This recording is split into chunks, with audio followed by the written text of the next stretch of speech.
রাজবাড়ীর দৌলতদিয়া ফেরিঘাটে বাসডুবিতে প্রাণহানি বেড়ে দাঁড়িয়েছে ২৬ জনে। মরদেহ হস্তান্তর করা হয়েছে স্বজনদের কাছে।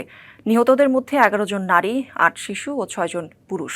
বুধবার কুষ্টিয়ার কুমারখালী থেকে ছেড়ে আসা সৌহার্দ্য পরিবহনের বাসটি পন্টুন থেকে পড়ে তলিয়ে যায় নদীতে। বাসটিতে ৪০ থেকে ৫৫ জনের মতো যাত্রী ছিলেন বলে ধারণা করা হচ্ছে। ফায়ার সার্ভিস জানিয়েছে, এক নারী দাবি করছেন তার ভাই এখনও নিখোঁজ। আজ সকাল থেকে আবারও উদ্ধার অভিযান শুরু হয়েছে। কাজ করেছে ফায়ার সার্ভিসের ৩টি, নৌবাহিনীর ২টি ও কোস্টগার্ডের একটি ইউনিট। এদিকে দুর্ঘটনার কারণ অনুসন্ধানে কাজ করছে জেলা প্রশাসন এবং নৌ পরিবহন মন্ত্রণালয়ের আলাদা ২টি তদন্ত কমিটি। এ নিয়ে আরও জানাতে দৌলতদিয়া ফেরিঘাট থেকে সরাসরি যুক্ত হচ্ছেন সহকর্মী দেবাশিস বিশ্বাস। দেবাশিস, আমরা প্রতিবেদনে যেমনটা দেখছিলাম যে একজন নারী দাবি করেছেন তার ভাই এখনও নিখোঁজ।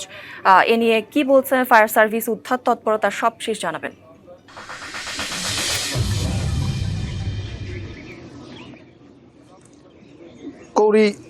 কৌরি আমরা এখন আছি দৌলতদিয়া ফেরিঘাটের যেই ঘাট দিয়ে আসলে সৌহার্দ্য পরিবহনের বাসটি পদ্মায় ডুবে যায়, ঠিক সেই ঘাটে আমরা আছি।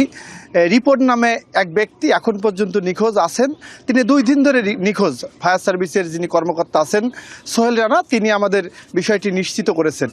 এই যে নিখোঁজ ব্যক্তির সন্ধানে এখানে ফায়ার সার্ভিসের ৩টি ইউনিট এবং গ্লিটারের টুইন লেমন ও অ্যান্টিব্যাকটেরিয়াল ফর্মুলা বাসনকে চকচকে জীবাণুমুক্ত করে আমাদের দেয় গ্লিটার গ্যারান্টি। তারা কিন্তু এই পদ্মা নদীর বিভিন্ন জায়গায় তারা ঘুরে বেড়াচ্ছেন। তাদের ধারণা যে যেহেতু দুর্ঘটনার প্রায় ৩য় দিন আজ, এই মরদেহটি যদি পদ্মায় থেকে থাকে, মরদেহটি ভেসে ওঠার কথা, সেই মৃতদেহগুলো যদি ভেসে থাকে বা ওই রিপোর্ট নামের ব্যক্তি যদি ভেসে থাকে, সেক্ষেত্রে কিন্তু ওই ভাসমান মরদেহ সন্ধানের জন্যই কিন্তু তারা কাজ করে যাচ্ছেন। এই মুহূর্তে এখানে র্যাবের সদস্যরা এসছেন, পুলিশের সদস্যরা এসছেন, ফায়ার সার্ভিসের সদস্যরা কিন্তু এখানে এসছেন। যে ঘাটে দুর্ঘটনাটি ঘটেছিল সেই ঘাটটি সাময়িকভাবে এখন পর্যন্ত কিন্তু বন্ধ রাখা হয়েছে। আমরা দেখেছি যে ঘাট এলাকায় BIWT এর কয়েকজন শ্রমিক কিন্তু কাজ করে যাচ্ছেন।